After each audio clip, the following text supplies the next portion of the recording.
I'm very honored to be here today to share our story with you about our daughter Alex. I want to tell you a little bit about Alex, and then I want to tell you what happened to her. Alex was your typical high school teenager. She just loved hanging with her friends and being involved in activities at school. She was active in her... are we going to be able to get the PowerPoint going? Oh, thank you. She was active in everything she could be involved in at school and at church. She was just like a natural-born leader.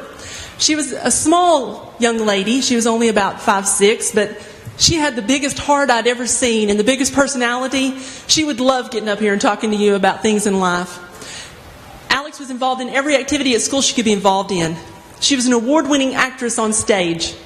She had been an FFA and was a district and a local chapter officer. She loved her show pigs. Every year she had a new pig, and every year his name was Charlie. Her highlight of her day was getting to drive her pickup truck to go feed those pigs and to walk them. She was involved in basketball. She ran cross country because I made her to get in shape for basketball. She was mascot for the cheerleading squad. She'd been a cheerleader in junior high. When she got in high school, she said, "Mom, I just don't want to deal with the drama." So she decided as mascot she could walk away when the cheerleaders got into some drama. And I was proud of her for that. Alex had a lot of goals and dreams. Alex decided she wanted to be involved in broadcast journalism. She began studying politics. She knew what she believed. She knew why she believed them, and she could stand here and debate with you nearly anything that she believed in. And she would win, because she wouldn't stop until she wore you down. Alex was salutatorian of her senior class. Oh, she was smarter than I ever dreamed of being.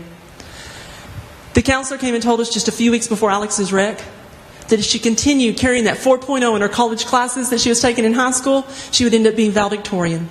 She counted up the number of college credits she would have when she graduated. She would be a sophomore when she went to college in the fall to study broadcast journalism at South Plains College. She was going to get her associate's degree there, then transfer to West Texas A&M in Canyon and complete her bachelor's degree. I don't know exactly what she was going to do next, but I know her ultimate goal was to go to New York City and be the next Megyn Kelly on Fox News. She had a dream and she was living it. But the morning of November the 10th, 2009, Alex made a series of choices, some of the same choices that each person in this room has probably made, including myself. And it cost her everything. That morning I had to be at school at 7:30. I'm a school teacher. I had to get ready for my classes at 7:30 that morning. Alex didn't have to be there till 9:30 to start her college class. A little after 9:30, the aide from the college class came in and told me that Alex hadn't made it to school. And asked me if Alex was supposed to be there. I was thinking, that girl overslept. She is grounded. I'm going to be driving her to graduation. She's going to be grounded her whole year, senior year. But when she didn't answer her phone, I still didn't get real alarmed. Because, see, Alex was required to turn her phone off at night because I broke up those fights at school from 2 o'clock text messages. And I'm like, no, you turn your phone off, you put it on the kitchen table. In the morning when you get up, you can see what's going on in your friends' social lives. So that was our agreement. So when she didn't answer her phone, I thought, she really did oversleep. So I called my husband. He had left at work at 8:30 that morning. He said she was up and ready for school when he left for work, so we figured she stayed on Facebook too long. Well, we found out she did stay on Facebook too long, and it made her late getting to school. So when she didn't make it to school, she didn't call me back. I left school to go find her. And as I drove down this county road, I just had a feeling she was going down that road. She wasn't supposed to. So that's the road I went down because I told her not to take it. So as I went down this county road, I saw something out the corner of my eye. And when I turned to look, what I found was Alex's wrecked truck out in the middle of a field. I screamed as I got out of my car, "Alex, what have you done?" And when I ran out to the truck, Alex wasn't in her truck. And as I began looking around, I found Alex several yards from the truck. She was laying in the weeds in the dirt. She was going in and out of consciousness. I dialed 911, and then I called my husband to let him know I'd found her. He was about an hour away from where we were. He arrived at the scene just before the helicopter did to airlift Alex to the trauma unit in Lubbock. We arrived at the trauma unit. The surgeon came in and met us and said she's probably not going to make it. I told him he didn't know what he was talking about.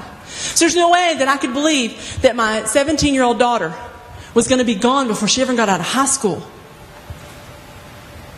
He left to go back and work on her, and a few hours later he comes back with another surgeon with him. And they sit down with us and they tell us all the things they had done to try and save Alex. And then he said, "We've lost her several times on the operating table and we need to know what you want us to do." It was at that point I realized Alex would never go home with us again. As we stood outside waiting for him to get her cleaned up so we could go in and tell her bye one last time, my husband looked at me and he said, we've got to put her truck on a trailer and we've got to go tell these high school kids the truth about what can happen when you choose to text behind the wheel. That was the first time I'd heard Alex had been texting that day. What we found out from the investigation was that Alex was going at least 73 on that 60-mile-an-hour road. As she headed down the road, she'd been texting 4 friends that morning.